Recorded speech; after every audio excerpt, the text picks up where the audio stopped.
दिल्ली के मुख्यमंत्री और आम आदमी पार्टी के संयोजक अरविंद केजरीवाल ने 15 सितंबर के दिन अपने इस्तीफे का ऐलान किया।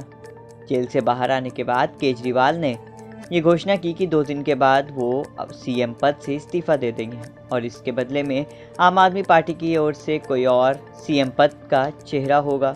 हालांकि इसको लेकर एक अलग बहस है कि सीएम पद का दावेदार कौन होने जा रहा है। इसके लिए कई अलग अलग नामों की चर्चा है, लेकिन इस बीच जो सबसे बड़ी चर्चा ये है, आखिर अरविंद केजरीवाल ने इस्तीफा देने के बाद किसी और को सीएम बनाने की बात तो कही, लेकिन उन्होंने विधानसभा भंग नहीं करने की बात भी कही। तो आखिर ऐसे क्या वजह है कि अरविंद केजरीवाल विधानसभा भंग नहीं कर रहे हैं? आपको बता दें, ऐसा पहली बार नहीं है कि अरविंद केजरीवाल मुख्यमंत्री के पद से इस्तीफा दे रहे हैं। इससे पहले भी वो एक बार इस्तीफा दे चुके हैं, लेकिन तब उन्होंने विधानसभा को भंग करा दिया था। इस बार उन्होंने ऐसा कदम नहीं उठाया है। आखिर क्या है इसके पीछे की राजनीति, क्या है इसके पीछे की वजह और संवैधानिक तौर पर इसके पीछे क्या कुछ मामला है, समझेंगे इस वीडियो में।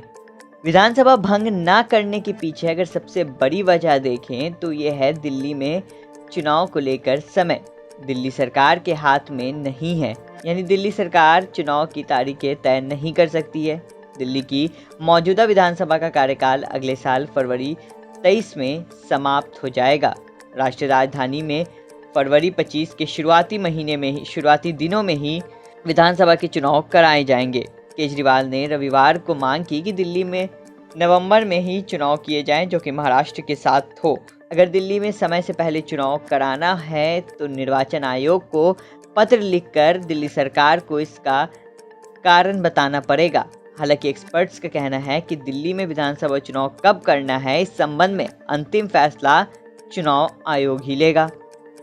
अब इन सब मामलों पे चुनाव भंग कराने के मामले में आम आदमी पार्टी का क्या कहना है? दिल्ली सरकार में मंत्री सौरभ भारद्वाज ने इस पर बताया कि विधानसभा भंग करके आम आदमी पार्टी एक बार गलती कर चुकी है। अगर हम इस बार भी ऐसा करते तो विपक्ष आरोप लगाता कि हम सरकार से भाग रहे हैं। इसी वजह से आम आदमी पार्टी ने विधानसभा भंग करने का फैसला नहीं लिया। लेकिन इसके पीछे संवैधानिक वजह क्या है रही है, ये भी समझेंगे। भारतीय संविधान के साथ साथ जनप्रतिनिधि अधिनियम के प्रावधानों के जानकारों का ये कहना है कि दिल्ली सरकार को निर्वाचन आयोग को पत्र लिखकर बताना पड़ सकता है कि राष्ट्रीय राजधानी में समय से पहले चुनाव क्यों कराया जाए। आपको पता है कि दिल्ली में पूर्ण बहुमत की सरकार है। ऐसे में समय से पहले चुनाव कराना कहीं से भी सही नहीं माना जाएगा।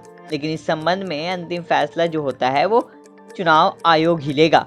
वहीं के अनुसार कानूनी रूप से निर्वाचन आयोग के पास दिल्ली में महाराष्ट्र के साथ विधानसभा चुनाव कराने की शक्ति है, लेकिन पिछले मौके पर दिल्ली में अलग से चुनाव हुए थे। निर्वाचन आयोग के पास महाराष्ट्र और दिल्ली में चुनाव एक साथ कराने का कोई कारण होना चाहिए, कोई ठोस कारण होना चाहिए जिससे वो दोनों के चुनाव साथ में करा सके।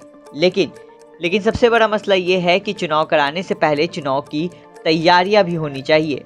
अमूमन अगर हम देखें तो किसी भी क्षेत्र में अगर चुनाव होता है तो चुनाव आयोग तकरीबन 6 महीना पहले तैयारियां शुरू कर देता है।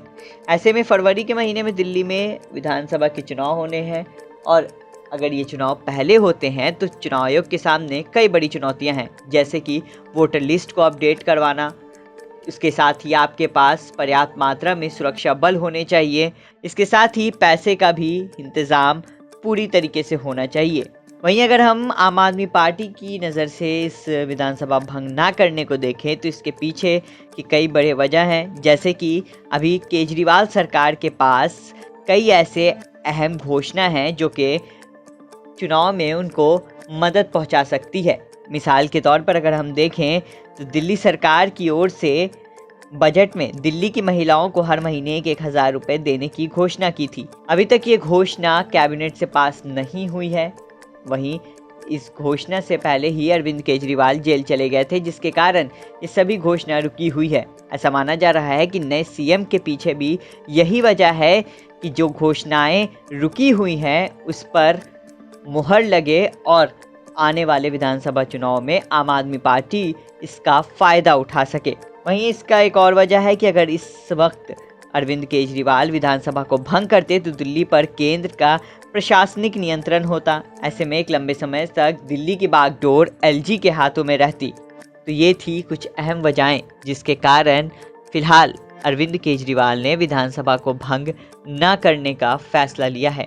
फिलहाल इस खबर में इतना ही। बाकी और तमाम खबरों के लिए आप देखते रहिए सोशल बैठक।